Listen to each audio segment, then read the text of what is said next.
Ada dua jenis harga di dunia ini. Satu yang namanya price taker, dua yang namanya price maker. Ada pengambil harga dan ikut pada harga yang telah diatur, dan ada pembuat harga. Pertanyaannya sekarang, harga minyak di dunia ini, di mana Indonesia adalah juga negara produsen dari minyak tersebut. Harga koper, tembaga, harga batu bara, di mana Indonesia adalah penghasil komoditas tersebut. Nilainya triliunan, bahkan ratusan triliunan per tahunnya nilai transaksinya. Lalu, apakah kita yang menentukan harga atau pasar? Siapa sih sebenarnya pasar itu? Siapakah price maker itu? Siapakah penentu harga itu? Jadi sendiri berdasarkan demand dan supply, atau ada yang mengatur dengan mengatasnamakan pasar dalam tanda petik? Adakah sebuah lembaga yang bermain? Adakah sebuah korporasi yang mengendalikan? Atau adakah sebuah negara sebenarnya yang mengaturnya? Siapa mereka? Bagaimana mengaturnya? Kenapa kita bangsa Indonesia bisa menjadi korban atau hanya sebagai price taker saja? Tidak bisa Indonesia menjadi price maker. Kenapa kita tidak bisa menentukan harga? Mengapa harga teh, harga tembakau, harga sawit CPO kita sebagai negara produsen kalah dengan pasar?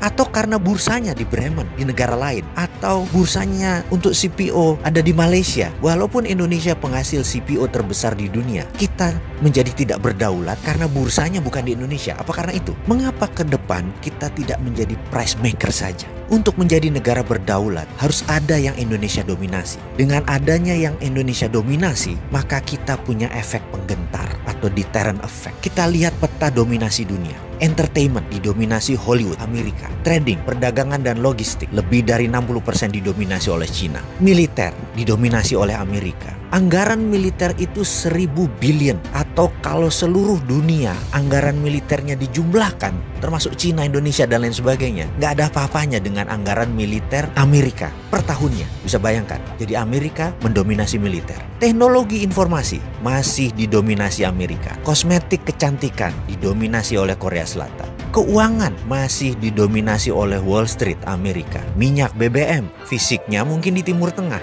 tapi Amerika masih mendominasi. Lalu, apa yang Indonesia bisa dominasi ke depan? Kita ini punya keunggulan geografi. Sumber mineral kita semua ada. Lahan yang subur, kita memiliki air. Lebih dari 95% wilayah Indonesia mengandung air, H2O. Matahari kita, lebih dari 99% wilayah Indonesia terpapar matahari. Pupuk dari barisan gunung vulkanik itu berjajar di 80% wilayah Indonesia. Dan kita memiliki jalur laut yang dilintasi kapal niaga, yang nilainya per tahunnya juga sangat besar. Lalu dengan kekuatan itu, apa yang kita bisa dominasi? Atau kita mulai dengan mendominasi bursa ikan. Kita ingin menentukan harga ikan dori, ikan tuna, dan lain sebagainya. Mengapa bursanya tidak di negara Indonesia, di negara archipelago ini? Kenapa kita nggak buat bursa ikan yang bisa menentukan harga ikan? Atau mengapa kita tidak menjadi negara penguasa food hegemoni? Kita mendirikan food estate di mana-mana, di banyak lahan di Indonesia yang masih kosong, untuk menjadi pangan dunia, lengkap dengan pengalengan dan pembekuannya. Mengapa kita tidak membangun bursa untuk mineral, logam industri, bursa tanah jarang? Sungguh Pak Pemimpin,